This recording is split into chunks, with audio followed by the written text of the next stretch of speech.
සුබ දවසක් මගේ යාළුවන්ට. ඉතින් ඔයාලා සතුටින් පරිස්සමින් ඉන්නව නේද? අදත් ඔයාලව මගේ නිලුම් ලයිෆ් YouTube channel එකට හරිම ආදරෙන් පිළිගන්නවා.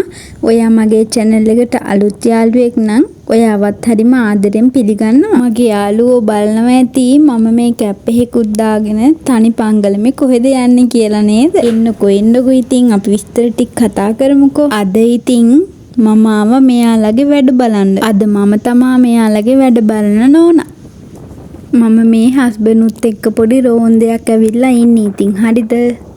ගෙදරට වෙලා ඉතින් තනියම හැමදාම ඉන්න හින්දා හස්බන්ඩ් කිව්වා අද රෑ වෙන්නේ නෑ. ඒ හින්දා එයාත් එක්ක යන්න ලෑස්ති වෙන්න කියලා. තනියම පාළුවෙන් ඉන්න මට ඉතින් මේකත් හොඳ chance එකක් නේ. ඒක හින්දා ඉතින් මම ඉක්මනටම දඩබඩ ගාලා ලෑස්ති වෙලා ඉතින් එයාත් එක්ක ගියා. අපි මේ ඇවිල්ලා ඉන්නේ වැවක් කපන තැනකට. හස්බන්ඩ් බලන සයිට් එකකට තමයි ඇවිත් ඉන්නේ. තවත් තැනකට යනවා. ඉතින් ඒකේ වීඩියෝස් ටිකකුත් මම ගත්තා. ඔයාලට මම ඒවත් පෙන්නන්නම්කෝ. ඉතින් ඔය විදිහට ඉතින් වැව හදාගෙන යන ගමන් තමයි තියෙන්නේ. බන්ට් එක එහෙම කපලා ඒව මේවා කරලා තියෙන. අර බන්ට් එකට දාලා තියෙන පස් එහෙම තාම තුනී කරලා නැහැ. ඒක හින්දා ඉතින් ඉක්මනට යන්න අමාරුයි. මම ඉතින් ගොඩාක් පහුණා. මේ අපේ හස්බන්ඩ් නම් ඉතින් ඉක්මනට ඇවිදගෙන ගියා ඉතින්. මේ දාලා අපි රෑ මැෂින් එකක් හදන්න ගියේ. අන්න එතන තමයි මේ මට අමතකුණානේ ඒක ඔයාලට කියන්න.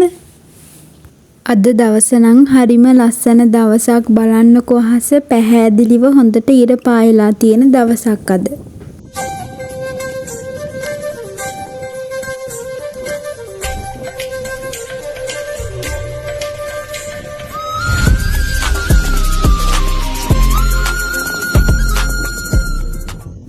මට මේ හිටපු ටිකට මාරම තිබහක් ආවා. ඒ වගේම අවුව සැරයි. එතකොට ගොඩාක් දුර ගියා. ඉතින් මට මේ ඔය පොඩි වෙලාවකටනේ. එතකොට අපේ හස්බන්ඩ් එහෙම වැඩ කරන කට්ටිය එහෙම කොයිතරම් ඉතින් දුකක් විඳිනවද නේද? මේ අවුවේ අහට මෙහෙට යනවා. පිටට පේන තරම් කාගේවත් ජීවිත සුන්දර නෑනේ. හැමෝම තමන්ගේ හීන වෙනුවෙන් තමන්ගේ අය වෙනුවෙන් මාරම කට්ටක් කනවා. මේ වගේ දූවිලි අවුව වැස්ස මැද රළු සිමෙන්ති පොලවක් උඩ හැදෙන්නේ ගොඩනැගිලි විතරක් නෙවෙයි.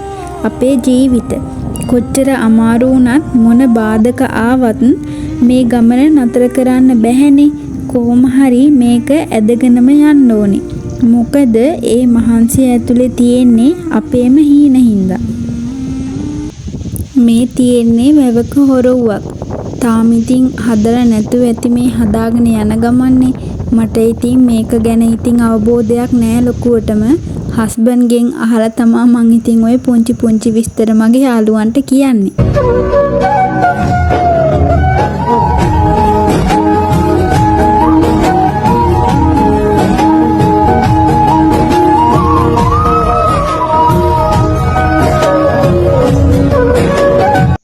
අපි වාහනේ නතර කරලා ගොඩාක් දුර දැන් ඇවිත් ඉන්නේ. මැෂින් එක ළඟට තමයි ආවේ. මේ වැඩ කරන විදිය පොඩ්ඩක් කියන්න වෙන්න ඇති. තව තියෙනවර ඈත තියෙන්නේ මැෂින් එක. තවත් QSලා දෙන්නෙක් එක්ක තමයි අපි ආවේ. ඉතින් ඒ ආපු දෙන්නගෙන් එක්කෙනෙක් මෙතන තියලා අනිත් එක්කෙනාවත් එක්ක අරගෙන අපි අනිත් සයිට් එකට යනවා. දැන් නම් ඉතින් බන්ට් එක දිගේ ආපහු යන ගමන් තමා ඉන්නේ.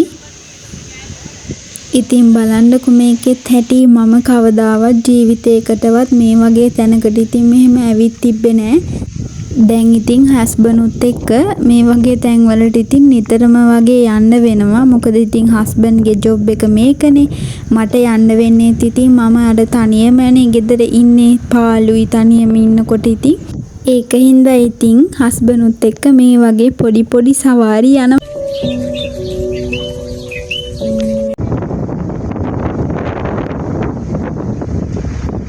අපි දැන් ඒ වැවට ගිහිල්ලා ආපහු යන ගමන් තමයි ඉන්නේ. මේ පේනවනේ පාර හැම මාරම දුෂ්කරයි. ඉතින් මේ මාරම අවුව සැරක් තියෙන්නේ. හොඳටම පෑවිලා ඉතින් මේ දවස්වල.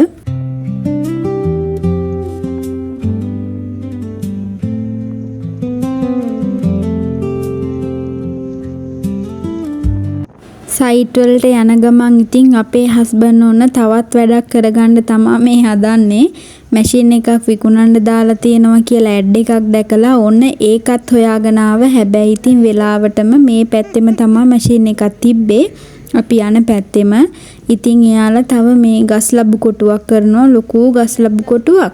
අපිට ඉතින් ගස් ලැබු ගෙඩි 3කුත් දුන්නා යාලා. එහලගෙන් වතුරත් අරගෙන ගස් ලැබුත් අරගෙන ඉතින් ආවා. හරිම හොඳයි ඒ දෙන්න අක්කෙකුයි අයියෙකුයි හිටියේ. එදා මේ ගස් ලැබු කඩන දවසක් අපි ගියපු දවසේ. ඉතින් අපිට ගස් ලැබු ගෙඩි 3කුත් දුන්නා නිකන් දුන්නේ. ඉතින් අපි සල්ලි දෙන්න හැදුවා ඒත් ඉතින් එයාලා ගත්තේ නැහැ. ඊට පස්සේ ඉතින් අපි ආයෙත් ඔන්න යන්න පිටත් වුණා. ඒ යන ගමන් අපිට බඩගිනි වුණ හින්දා අපි කෑම අරගෙනනේ ආවේ දවල්ට කන්න. කලින් ඉතින් මම යන්න ලෑස්ති වෙලා හිටියේ නෑනේ. ඒක හින්දා මං ඉතින් හස්බන්ඩ්ට විතරක් ඇති වෙන විදිහට තමයි බත් එක එතුවේ. ඊට පස්සේ ආයෙ බත් ඉතින් ඔතෝතා හිටියේ නෑ. මමත් ලෑස්ති වුණා හැමම මේ ඒ බත් එකත් අරගෙන ආවා. අපිත් එක්ක තව QS කෙනෙක් ගියානේ. ඉතින් එයාත් බත් එකක් ගෙනත් තිබ්බා. එයා මුස්ලිම් කෙනෙක්. මේ ඉතින් එයාගේ බත් එකයි අපේ බත් එකයි ඉතින් අපි තුන්දෙනාම එකතු වෙලා වෑන් එකේ ඉස්සරහා සීට් එක උඩ තියාගෙන කෑවා. ඉතින් වෙන කන්න තැනකුත් නැහනේ. ඔන්න දැන් අපි අනිත් වැවට ඇවිල්ලා ඉන්නේ. මේක නම් අර වැව වගේ නෙමෙයි. මේක ගොඩාක් ලොකු වැවක්. මේ දෙමළ පැත්තක තමයි ඉන්නේ. දෙමළ ගම්මානයක තනිකරම ඉන්නේ. ඉතින් දෙමළ කට්ටිය මේ වැව දිත්වසලි කුණාටුවෙන් කඩාගෙන ගියපු ලොකු වැවක්. ඉතින් ඒකේ අඩුපාඩු හදන්න අපේ හස්බන්ඩ්ලාගේ කම්පැනියට තමයි ඇවිත් තියෙන්නේ.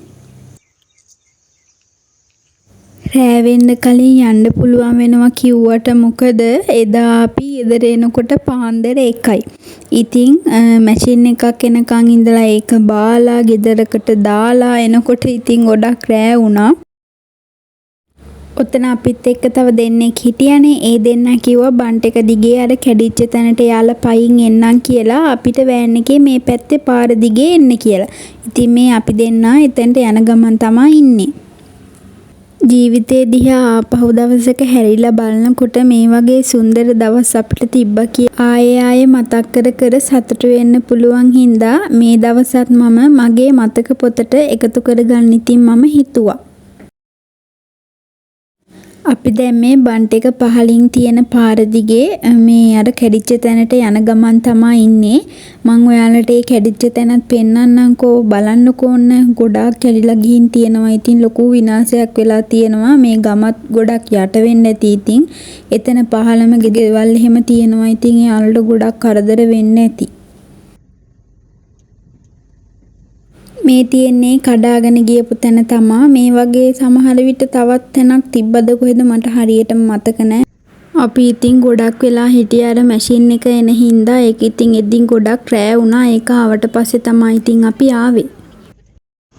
එහෙනම් ඉතින් වීඩියෝ එක දික් වෙන හින්දා මම අදට වීඩියෝ එක නතර කරන්නම්. මං හිතනවා මගේ යාළුවෝ මේ වීඩියෝ එක පහලින් ලස්සන කමෙන්ට් එකක් තියයි කියලා.